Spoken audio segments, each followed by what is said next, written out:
नमस्कार जय जगन्नाथ आम चैनल को आपण मानकु बहुत बहुत स्वागत। सांग माने 12 मई बैशाख पूर्णिमा दिन गाई को खुआई दियंतु। एही गोटिए गुप्त जिनिस तुरंत ही आपणक जीवनरू सबु दुख कष्ट दूर होइजिब। जीवनर समस्त दुख कष्ट एवं समस्यारू मिलिजिब मुक्ति। आपणकु भगवान विष्णु एवं माता लक्ष्मींकर विशेष कृपा प्राप्ति हेब एवं माँ लक्ष्मींक कृपारू आपणकर घर धन धान्य भरपूर होइजिब एवं आपणकर समस्त मनस्कामना मध्य पूर्ण होइजिब। सांग माने आमर हिंदू धर्म रे 12 मासरे 12टी पूर्णिमा पड़ी थाए। मात्र एही 12टी जाक पूर्णिमा मध्यरू एही बैशाख पूर्णिमाटी अत्यंत विशेष एवं महत्वपूर्ण होई थाए। कारण एही दिनटी रे भगवान विष्णु एवं माता लक्ष्मी आमर धराधाम रे अवतरण करिथांती एवं तांकर भक्त मानंकु आशीर्वाद प्रदान करिथांती। सांग माने शास्त्र रे वर्णित अछि जे एही बैशाख पूर्णिमा दिन भगवान विष्णु एवं माता लक्ष्मी अत्यंत प्रसन्न मुद्रा रे रहिथांती। एमितिरे भी वेद पुराण रे मध्य वर्णित रहिछि जे एही पूर्णिमा दिनटाकू मनस्कामना पूर्ण करिबार दिन बोली मध्य माना जाइथाए एवं एही बैशाख पूर्णिमा दिन जदि आपण किछि विशेष उपायर पालन करंती तो आपणकू 12टी जाक पूर्णिमार पुण्यफल प्राप्ति होइथाए। सेथिपाई आमर हिंदू धर्म रे एही पूर्णिमाटीकू अत्यंत महत्व प्रदान करा जाइथाए एवं सर्वश्रेष्ठ बोली मध्य माना जाइथाए। सेथिपाई एही बैशाख पूर्णिमा दिन गाई को चुपचाप खुआई दियंतु। एही जिनिसटी आपणकू कोटि पुण्य प्राप्ति हेब एवं माँ लक्ष्मींकर विशेष कृपा मध्य प्राप्ति हेब। जीवनर समस्त दुख कष्ट समस्या दूर हेबा सहित समस्त मनस्कामना मध्य पूर्ण हेब।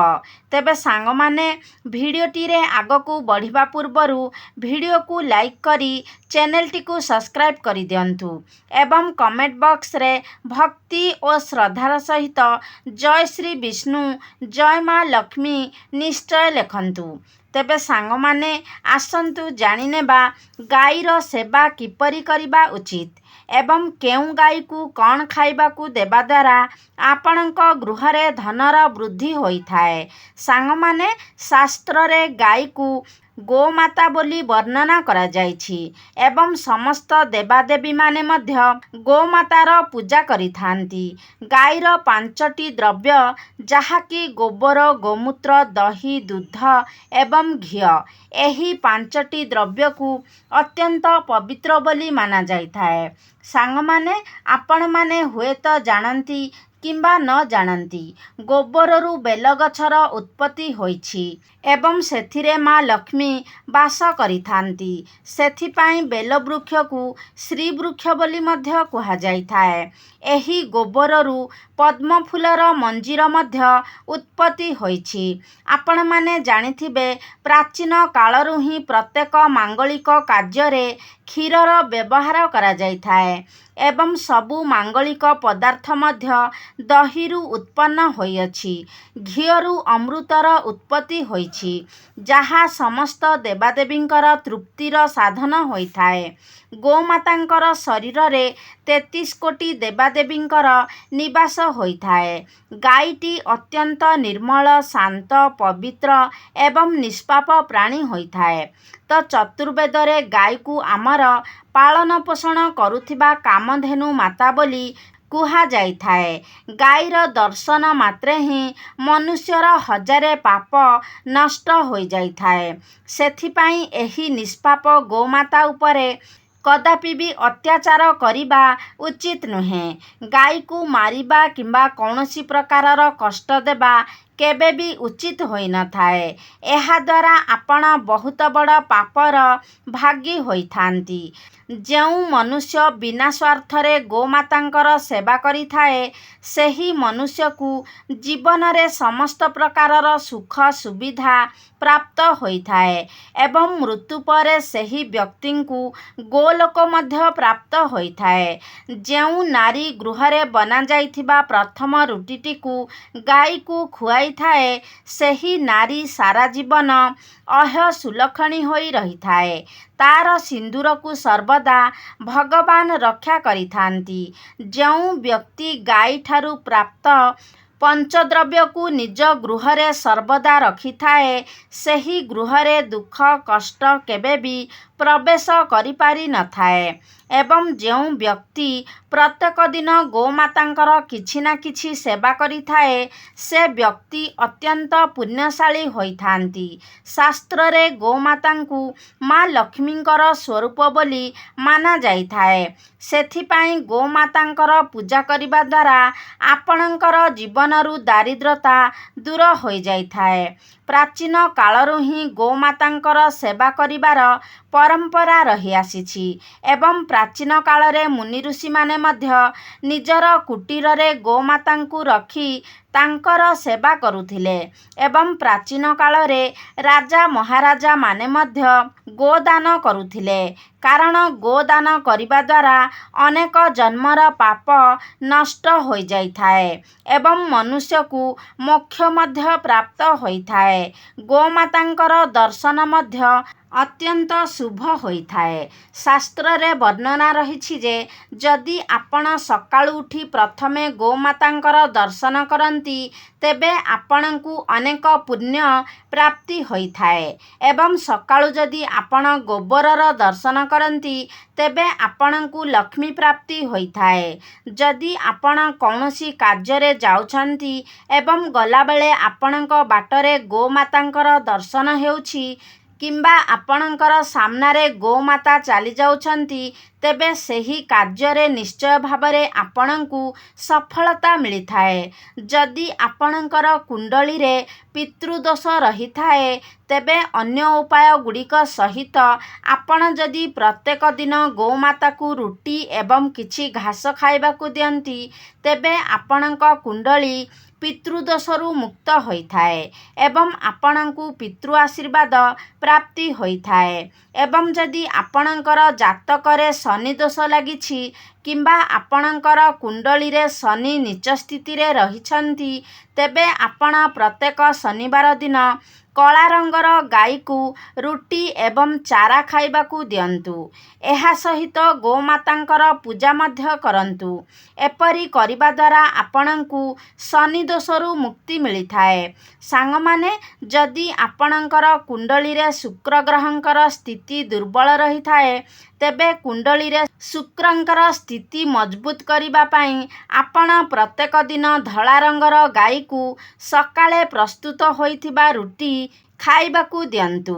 ଏପରି କରିବା ଦ୍ୱାରା ଆପଣଙ୍କର କୁଣ୍ଡଳୀରେ ଶୁକ୍ର ଗ୍ରହଙ୍କର ସ୍ଥିତି ମଜବୁତ ହୋଇଥାଏ। ଏବଂ ଯଦି ଆପଣଙ୍କର କୁଣ୍ଡଳୀରେ ବୁଧ ଗ୍ରହ ଖରାପ ସ୍ଥିତିରେ ରହିଛନ୍ତି କିମ୍ବା ଦୁର୍ବଳ ଅବସ୍ଥାରେ ରହିଛନ୍ତି, ତେବେ ଆପଣ ପ୍ରତ୍ୟେକ ବୁଧବାର ଦିନ ଗୋମାତାଙ୍କୁ ସବୁଜ ଚାରା ଖାଇବାକୁ ଦିଅନ୍ତୁ। ଏପରି କରିବା ଦ୍ୱାରା ଆପଣଙ୍କର କୁଣ୍ଡଳୀରେ ବୁଧ ଗ୍ରହଙ୍କର ସ୍ଥିତି ଠିକ୍ ହୋଇଯାଇଥାଏ। ଯଦି ଆପଣଙ୍କର କୁଣ୍ଡଳୀରେ ମଙ୍ଗଳଙ୍କର ସ୍ଥିତି ଖରାପ ରହିଛି ଏବଂ ଏହି କାରଣରୁ ଆପଣଙ୍କୁ ଅନେକ ଗୁଡ଼ିଏ ସମସ୍ୟାର ସମ୍ମୁଖୀନ ହେବାକୁ ପଡ଼ୁଛି, ତେବେ ଆପଣ ଲାଲ ରଙ୍ଗର ଗାଈର ସେବା କରନ୍ତୁ। ବିଶେଷ କରି ମଙ୍ଗଳବାର ଦିନ ବିଶେଷ ରୀତିରେ ଗୋଟିଏ ଲାଲ ରଙ୍ଗର ଗାଈର ଆପଣ ସେବା କରନ୍ତୁ ଏବଂ ମଙ୍ଗଳବାର ଦିନ ଆପଣ ଲାଲ ରଙ୍ଗର ଗାଈକୁ ଗୁଡ଼ ଏବଂ ଚଣା ଖାଇବାକୁ ଦିଅନ୍ତୁ। ଏପରି କରିବା ଦ୍ୱାରା ଆପଣଙ୍କର ଜାତକରେ ମଙ୍ଗଳଙ୍କର ସ୍ଥିତି ଠିକ୍ ହୋଇଯାଇଥାଏ ଏବଂ ମଙ୍ଗଳ ଆପଣଙ୍କୁ ଶୁଭ ଫଳ ପ୍ରଦାନ କରିଥାଏ। ତେବେ ଯଦି ଆପଣଙ୍କର କୁଣ୍ଡଳୀରେ ବୃହସ୍ପତିଙ୍କର ସ୍ଥିତି ଖରାପ ରହିଥାଏ, ତେବେ ବୃହସ୍ପତିଙ୍କର ସ୍ଥିତିକୁ ଠିକ୍ କରିବା ପାଇଁ ଆପଣ ରୁଟି ଉପରେ ଗୁଡ଼ ଏବଂ ଚଣା ରଖି ଗାଈକୁ ଖୁଆନ୍ତୁ। ଏପରି କରିବା ଦ୍ୱାରା ଆପଣଙ୍କ କୁଣ୍ଡଳୀରେ ବୃହସ୍ପତିଙ୍କର ସ୍ଥିତି ଠିକ୍ ହୋଇଯାଇଥାଏ। ବୃହସ୍ପତିଙ୍କୁ ମାଙ୍ଗଳିକ ଗ୍ରହ ବୋଲି କୁହାଯାଏ। ବୃହସ୍ପତି ଆପଣଙ୍କ ଜୀବନରେ ସମସ୍ତ ପ୍ରକାରର ମାଙ୍ଗଳିକ କାର୍ଯ୍ୟ ଉପରେ ପ୍ରଭାବ ପକାଇଥାନ୍ତି। ତେଣୁ ଆପଣଙ୍କ ଜୀବନରେ ଯେଉଁ ବି ସବୁ ଶୁଭ ଘଟଣା ଘଟିତ ହୋଇଥାଏ କିମ୍ବା ଆପଣଙ୍କ ସନ୍ତାନମାନଙ୍କର ସହିତ ଜଡ଼ିତ ପ୍ରତ୍ୟେକ ଘଟଣା ଆପଣଙ୍କର ବୃହସ୍ପତିଙ୍କର ସ୍ଥିତି ଉପରେ ନିର୍ଭର କରିଥାଏ। ତେଣୁ ବୃହସ୍ପତି କୁଣ୍ଡଳୀରେ ଭଲ ସ୍ଥିତିରେ ରହିବା ଆପଣଙ୍କ ଜୀବନ ପାଇଁ ଅତ୍ୟନ୍ତ ଗୁରୁତ୍ୱପୂର୍ଣ୍ଣ ହୋଇଥାଏ। ସାଙ୍ଗମାନେ, ଯଦି ଆପଣଙ୍କ ଗୃହରେ ସଦାସର୍ବଦା ଅଶାନ୍ତି ଲାଗି ରହୁଛି, ତେବେ ଆପଣ ନିଜ ଘର ଭିତରେ ଗୋବରର ଘଷି ଜଳାଇବା ଉଚିତ ଏବଂ ସେହି ଘଷିର ଧୂଆଁକୁ ଆପଣ ଆପଣଙ୍କ ଘରର ପ୍ରତ୍ୟେକ ରୁମ୍ରେ ବୁଲାଇ ଆଣନ୍ତୁ। ଏହାଦ୍ୱାରା ଆପଣଙ୍କ ଘରର ସମସ୍ତ ନକାରାତ୍ମକ ଉର୍ଜାଗୁଡ଼ିକ ନଷ୍ଟ ହୋଇଯାଇଥାଏ ଏବଂ ସକାରାତ୍ମକ ଉର୍ଜାର ସଞ୍ଚାର ହୋଇଥାଏ। ଗାଈର ଦୁଧ, ଦହି, ଘିଅ, ଗୋବର ଏବଂ ଗୋମୂତ୍ର ଏହି 5ଟି ଦ୍ରବ୍ୟର ମିଶ୍ରଣରେ ପଞ୍ଚଦ୍ରବ୍ୟ ବନାଯାଏ। ଏହାକୁ ପଞ୍ଚଗବ୍ୟ ବୋଲି ମଧ୍ୟ କୁହାଯାଇଥାଏ ଏବଂ ଏହା ପାପନାଶକ ହୋଇଥାଏ। ସାଙ୍ଗମାନେ, ଯଦି ଆପଣଙ୍କ ମୁଖ୍ୟ ଦ୍ୱାର ନିକଟକୁ ଗୋମାତା ଆପେ ଆପେ ଆସନ୍ତି, ତେବେ ଆପଣ ତାକୁ ଖରାପ ବ୍ୟବହାର ନ ଦେଖାଇ ଆପଣ କିଛି ନା କିଛି ଖାଇବାକୁ ଦିଅନ୍ତୁ। ବିଶେଷ କରି ଆପଣ ଯଦି ପାରୁଛନ୍ତି ଗୋମାତାଙ୍କୁ ରୁଟି ଖୁଆନ୍ତୁ। ଏପରି କରିବା ଦ୍ୱାରା ଆପଣଙ୍କୁ ସୌଭାଗ୍ୟ ପ୍ରାପ୍ତି ହୋଇଥାଏ। କିନ୍ତୁ ଭୁଲରେ ମଧ୍ୟ ଆପଣ ଗାଈକୁ ଖରାପ ବ୍ୟବହାର ଦେଖାଇ ଘଉଡ଼ାଇ ଦିଅନ୍ତୁ ନାହିଁ। କାରଣ ଗାଈ ଯଦି ଆପଣଙ୍କ ଘରୁ ମନ ଦୁଃଖରେ ଫେରିଆସେ, ଉଦାସ ହୋଇ ଫେରିଆସେ, ତେବେ ଆପଣଙ୍କ ଗୃହରୁ ମା ଲକ୍ଷ୍ମୀ ମଧ୍ୟ ଚାଲି ଆସିଥାନ୍ତି। ଆପଣଙ୍କ ଗୃହକୁ ମା ଲକ୍ଷ୍ମୀ ପରିତ୍ୟାଗ କରିଦେଇଥାନ୍ତି। ପ୍ରତ୍ୟେକ ଦିନ ଘରର ନାରୀମାନେ ଗାଈ ପାଇଁ ଏକ ରୁଟି ବନାଇବା ଉଚିତ ଏବଂ ସେହି ରୁଟିଟିକୁ ଶ୍ରଦ୍ଧାପୂର୍ବକ ଗାଈକୁ ଖାଇବାକୁ ଦେବା ଉଚିତ। ଏହାଦ୍ୱାରା ଆପଣଙ୍କୁ ଗୋମାତାଙ୍କର ଆଶୀର୍ବାଦ ପ୍ରାପ୍ତି ହୋଇଥାଏ ଏବଂ ଆପଣଙ୍କର ମନସ୍କାମନା ମଧ୍ୟ ପୂରା ହୋଇଥାଏ। ମାତ୍ର କିଛି ଲୋକ ଗୋମାତାଙ୍କୁ ବାସି ଖାଦ୍ୟ, ଖରାପ ହୋଇଯାଇଥିବା ଖାଦ୍ୟ ଏବଂ ଅଇଁଠା ଖାଦ୍ୟ ମଧ୍ୟ ଖୁଆଇ ଦେଇଥାନ୍ତି। ଏହାକୁ ଶାସ୍ତ୍ରରେ ମହାପାପ ବୋଲି ବର୍ଣ୍ଣନା କରାଯାଇଛି। ଏହିସବୁ ଖାଦ୍ୟଗୁଡ଼ିକୁ ଆପଣ ଅନ୍ୟ ପ୍ରାଣୀଙ୍କୁ ଖାଇବାକୁ ଦେଇପାରିବେ, ମାତ୍ର ଗୋମାତାକୁ କେବେ ବି ଖରାପ ହୋଇଯାଇଥିବା ଖାଦ୍ୟ କିମ୍ବା ଅଇଁଠା ଖାଦ୍ୟ ଖୁଆଇବା ଉଚିତ ନୁହେଁ। ଯେହେତୁ ଗାଈକୁ ଗୋମାତା ବୋଲି ମାନାଯାଇଥାଏ ଏବଂ ଗୋମାତାଙ୍କର ଶରୀରରେ 33 କୋଟି ଦେବାଦେବୀଙ୍କର ବାସ ହୋଇଥାଏ, ତେଣୁ ଗାଈକୁ ଏପରି ଖାଦ୍ୟ ଦେବାର ଅର୍ଥ 33 କୋଟି ଦେବାଦେବୀଙ୍କର ଅପମାନ କରିବା ସହିତ ସମାନ ହୋଇଥାଏ। ଆପଣ ଦେଇଥିବା ସେହି ଖରାପ ଖାଦ୍ୟକୁ ଗୋମାତା ଭୋକ କାରଣରୁ ଗ୍ରହଣ ତ କରିଥାନ୍ତି, ମାତ୍ର ଖାଦ୍ୟ ଦେଇଥିବା ବ୍ୟକ୍ତିଙ୍କ ଉପରେ ସେହି ପାପ ଲାଗିଥାଏ। ଗାଈ ଏକ ଶାକାହାରୀ ଏବଂ ପୁଣ୍ୟାତ୍ମା ପ୍ରାଣୀ ଅଟେ। ତେଣୁ ଗାଈର ଖାଦ୍ୟରେ କେବେ ବି ଆମିଷ ଦିଅନ୍ତୁ ନାହିଁ। ଆପଣ ଯଦି ଏମିତି କାର୍ଯ୍ୟ କରିଥାନ୍ତି, ତେବେ ଆପଣଙ୍କୁ ମହାପାପର ଭାଗୀ ହେବାକୁ ପଡ଼ିଥାଏ। ସାଙ୍ଗମାନେ, ଯଦି ଆପଣଙ୍କର କୁଣ୍ଡଳୀରେ ଚନ୍ଦ୍ରଦୋଷ ଲାଗିଛି ଏବଂ ଯେଉଁ କାରଣରୁ ଆପଣ ଅନେକ ଗୁଡ଼ିଏ ସମସ୍ୟାର ସମ୍ମୁଖୀନ ହେଉଛନ୍ତି, ତେବେ ରୁଟି ଉପରେ ଧଳା ଲହୁଣୀ, ଘିଅ ଏବଂ କିଛି ଲୁଣ ଲଗାଇ ଆପଣ ଗୋମାତାଙ୍କୁ ଖାଇବାକୁ ଦିଅନ୍ତୁ। ଏବଂ ଯଦି ଜାତକରେ ଶନିଦୋଷ ଲାଗିଛି, ତେବେ ଅଟାରେ କିଛି କଳା ରାଶି ମିଶାଇ ସେହି ଅଟାରେ ଆପଣ ରୁଟି ବନାଇବେ ଏବଂ ସେହି ରୁଟିକୁ ଆପଣ ଗୋମାତାଙ୍କୁ ଖୁଆଇ ଦିଅନ୍ତୁ। ଏପରି କରିବା ଦ୍ୱାରା ଆପଣଙ୍କୁ ଶନିଦୋଷରୁ ମୁକ୍ତି ମିଳିଥାଏ। ଯଦି ଆପଣଙ୍କ ଗୃହରେ ଆର୍ଥିକ ସଙ୍କଟ ଦେଖାଦେଉଛି, ଧନଜନିତ ସମସ୍ୟା ଦେଖାଦେଉଛି, ତେବେ ଗୁରୁବାର ଦିନ ଆପଣ ଗାଈକୁ କଦଳୀ ଖୁଆଇବା ଶୁଭ ହୋଇଥାଏ। ଏହାଦ୍ୱାରା ଆପଣଙ୍କର ଧନଜନିତ ସମସ୍ୟା ଦୂର ହୋଇଯାଇଥାଏ। ଗୋମାତାଙ୍କର ପିଠିରେ ଯେଉଁ କୁବଡ଼ ରହିଥାଏ ସେଥିରେ ସୂର୍ଯ୍ୟକେତୁ ନାଡ଼ି ରହିଥାଏ ଏବଂ ଯଦି ଆପଣଙ୍କର ଗୃହକୁ ଆପଣଙ୍କର ମୁଖ୍ୟ ଦ୍ୱାର ନିକଟକୁ ଗୋମାତା ଆସିଥାନ୍ତି ତେବେ ତାଙ୍କର ସେହି କୁବଡ଼କୁ ଆପଣ ନିଶ୍ଚୟ ରୂପରେ ସ୍ପର୍ଶ କରନ୍ତୁ, କାରଣ ଏପରି କରିବା ଦ୍ୱାରା ଆପଣଙ୍କୁ ଅନେକ ଗୁଡ଼ିଏ ରୋଗରୁ ମୁକ୍ତି ମିଳିଥାଏ। ଶାସ୍ତ୍ରରେ ବର୍ଣ୍ଣନା କରାଯାଇଛି, ଯେଉଁ ବ୍ୟକ୍ତି ନିଃସ୍ୱାର୍ଥପର ଏବଂ ଶ୍ରଦ୍ଧାଭାବ ନେଇ ଗୋମାତାଙ୍କୁ ସେବା କରିଥାଏ ସେହି ବ୍ୟକ୍ତି ମୃତ୍ୟୁ ପରେ ଗୋମାତାଙ୍କର ଲାଞ୍ଜକୁ ଧରି ବୈତରଣୀ ନଦୀ ପାର କରି କରି ଯାଇଥାଏ। ସେହି ବ୍ୟକ୍ତିଙ୍କର କେବେ ବି ଅକାଳ ମୃତ୍ୟୁ ହୋଇନଥାଏ ଏବଂ ସେହି ବ୍ୟକ୍ତିଙ୍କୁ ସୌଭାଗ୍ୟ ପ୍ରାପ୍ତି ହୋଇଥାଏ। ଯଦି ଆପଣଙ୍କୁ ଦୁର୍ଭାଗ୍ୟ ପିଛା ଛାଡ଼ୁନାହିଁ, ସର୍ବଦା ପ୍ରତ୍ୟେକ କାର୍ଯ୍ୟରେ ଆପଣଙ୍କୁ ବିଫଳତା ହିଁ ହାତ ଲାଗୁଛି, ତ ଆପଣ ହାତରେ ଗୁଡ଼ ରଖି ଗୋମାତାଙ୍କୁ ଚଟାନ୍ତୁ। ଏପରି କରିବା ଦ୍ୱାରା ଆପଣଙ୍କର ଶୋଇ ରହିଥିବା ଭାଗ୍ୟ ଜାଗ୍ରତ ହୋଇଥାଏ ଏବଂ ଆପଣଙ୍କୁ ପ୍ରତ୍ୟେକ କାର୍ଯ୍ୟରେ ଆପଣଙ୍କ ଭାଗ୍ୟର ସାଥ ମିଳିଥାଏ। ଆପଣ ଯଦି ଗୋମାତାଙ୍କୁ ରାଶି ଲଡ଼ୁ କିମ୍ବା ରାଶିରେ ପ୍ରସ୍ତୁତ କୌଣସି ବି ଦ୍ରବ୍ୟ ଖାଇବାକୁ ଦିଅନ୍ତି ତେବେ ଆପଣଙ୍କୁ ଅଖଣ୍ଡ ସୌଭାଗ୍ୟ ପ୍ରାପ୍ତି ହୋଇଥାଏ। ତେବେ ସାଙ୍ଗମାନେ, ଏହି ପବିତ୍ର ବୈଶାଖ ପୂର୍ଣ୍ଣିମା ଦିନ ଆପଣ ଗୋମାତାଙ୍କୁ ଏହି ଜିନିଷ ଗୁଡ଼ିକ ମଧ୍ୟରୁ ଯେକୌଣସି ଗୋଟିଏ ଜିନିଷ ଖୁଆଇ ଦିଅନ୍ତୁ। ନିଶ୍ଚୟ ଭାବରେ ଆପଣଙ୍କର ସମସ୍ତ ମନସ୍କାମନା ପୂର୍ଣ୍ଣ ହୋଇଯିବ।